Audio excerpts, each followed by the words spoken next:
পিতামাতা নামক এই বটবৃক্ষের ছায়াটা যখন মাথা থেকে সরে যাবে না, তখন আমরা প্রতিটি মানুষ বুঝবো যে আসলে মালিক কত প্রয়োজন। মালিক ছাড়া জীবন হালবিহীন নৌকার মতো, মাঝিবিহীন নৌকার মতো। মাঝি না থাকলে নৌকা যেরকম মনে চায় সেরকম যায়, ঠিক তেমনি ভাবে আমাদের জীবনও ওইরূপ। পিতামাতা না থাকলে আমাদের সঠিক গাইডলাইন দেওয়ার সেই মানুষটা থাকে, আমরা দিশা না পেয়ে আমরা এদিক ওদিক ছুটি, কোথায় একটু শান্তি পাওয়া যায়, কোথায় মুক্তির পথ পাওয়া যায়।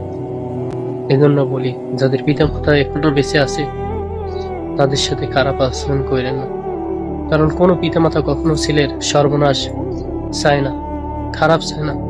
প্রতিটা পিতামাতাই চায় যে আমার ছেলেটা দুধে ভাতে ভালো থাকুক, আমার ছেলেটা দিন শেষে ঘরে আসুক এবং সে যেন ভবিষ্যতের আলোয় আলোকিত হতে পারে।